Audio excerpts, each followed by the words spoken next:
Assalamualaikum warahmatullahi wabarakatuh. Hamdan wa syukran lillah amma ba'du. Sahabat yang dirahmati Allah subhanahu wa ta'ala dimanapun kalian berada, semoga Allah subhanahu wa ta'ala senantiasa memberikan kepada kita rezeki yang berlimpah ruah lagi berkah. Dan semoga Allah subhanahu wa ta'ala memberikan kesehatan jasmani dan rohani, lahir dan batin.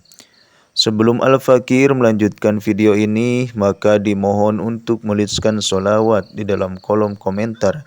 Allahumma sholli ala Sayyidina Muhammadin. Sahabat yang dirahmati Allah subhanahu wa ta'ala, inilah 4 zikir diajarkan Rasulullah sallallahu alaihi wasallam seusai solat dan paling disukai Allah subhanahu wa ta'ala. Rasulullah Shallallahu Alaihi Wasallam mengajarkan 4 kalimat yang biasa dibaca setelah sholat 5 waktu.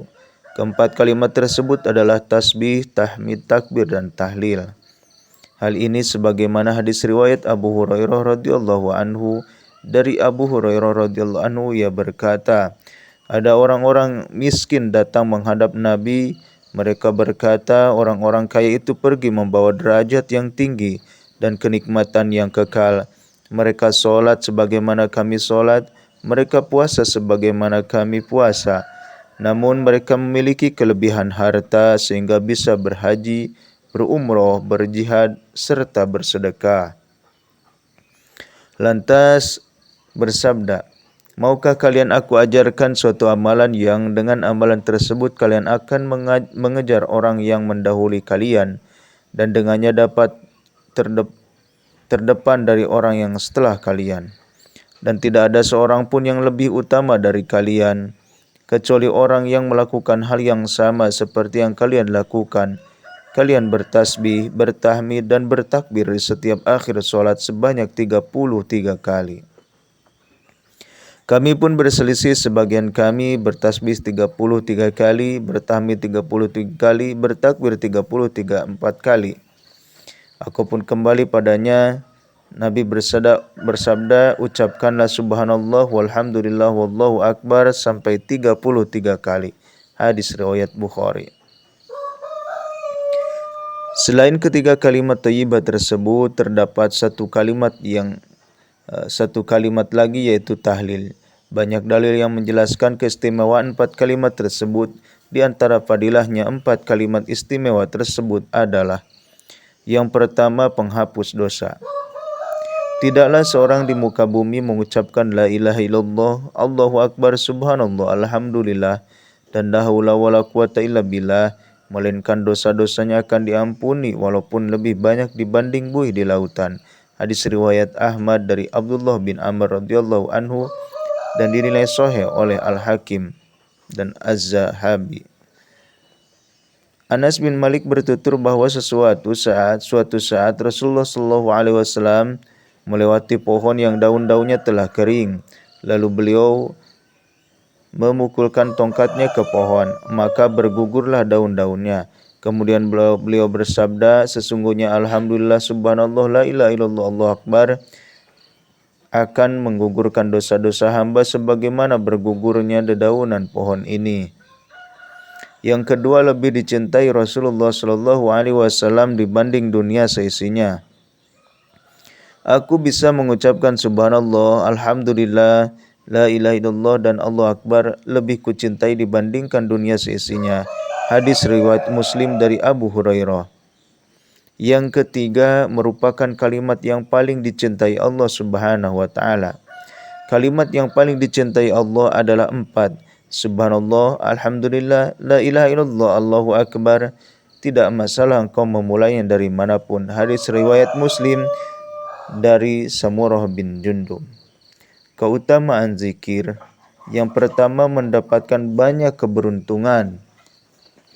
Orang yang istiqomah mengamalkan zikir akan mendapatkan keberuntungan secara terus-menerus.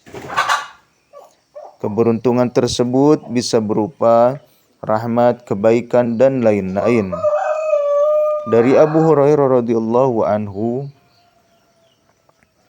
Abu Sa'id radhiyallahu anhuma mereka berdua berkata, Rasulullah shallallahu alaihi wasallam bersabda, tidaklah suatu kaum duduk berzikir mengingat Allah, melainkan mereka dikelilingi oleh para malaikat, diliputi oleh rahmat, diturunkan sakinah, ketenangan, dan mereka disebut oleh Allah di hadapan malaikat yang ada di sisinya. Hadis riwayat Muslim. Yang kedua, mendapatkan pujian Allah Subhanahu wa taala serta berita tentang surga neraka. Orang yang istiqomah mengamalkan zikir akan mendapatkan pujian darinya. Berita tentang surga dan neraka juga Allah sediakan bagi orang-orang yang senang berzikir. Yang ketiga, mendapatkan pahala yang sangat besar. Zikir merupakan ibadah yang pahalanya sangat besar. Pahala zikir lebih besar dari segala sesuatu. Sesuai dengan firman Allah Subhanahu wa taala dalam surat Al-Ahzab ayat 35 yang artinya, sesungguhnya laki-laki dan perempuan yang muslim, laki-laki dan perempuan mukmin, laki-laki dan perempuan yang tetap dalam ketaatannya, laki-laki dan perempuan yang benar-benar, laki-laki dan perempuan yang sabar, laki-laki dan perempuan yang khusyuk, laki-laki dan perempuan yang bersedekah, laki-laki dan perempuan yang berpuasa, laki-laki dan perempuan yang memelihara kehormatannya, laki-laki dan perempuan yang banyak menyebut nama Allah. Allah telah menyediakan bagi mereka ampunan dan pahala yang besar. Quran Surat Al-Ahzab. Yang keempat, kunci dan penutup amal soleh. Dalam setiap perbuatan amal soleh, zikir berfungsi sebagai kunci dan sekaligus penutupnya. Zikir adalah penutup amal-amal soleh dan juga sebagai kuncinya. Artinya, zikir dapat menyempurnakan pahala dari setiap amal soleh. Yang kelima, digolongkan sebagai orang-orang berakal. Keistimewaan zikir berikutnya adalah bahwa orang yang berzikir digolongkan dengan orang-orang yang mengambil manfaat dari ayat-ayat Allah Subhanahu wa taala. Hanya golongan orang yang berakal yang dapat mengambil manfaat dari ayat-ayat Allah Subhanahu wa taala. Yang keenam, ruh dari amal soleh. Allah Subhanahu wa taala menjadikan zikir sebagai penyerta semua amal soleh dan sekaligus sebagai ruh amal soleh. Amal soleh yang kehilangan zikir ibarat jasad tanpa nyawa. Ikhwani fillah, mungkin itu yang bisa saya sampaikan. Billahi taufiq wal hidayah. Wassalamualaikum warahmatullahi wabarakatuh.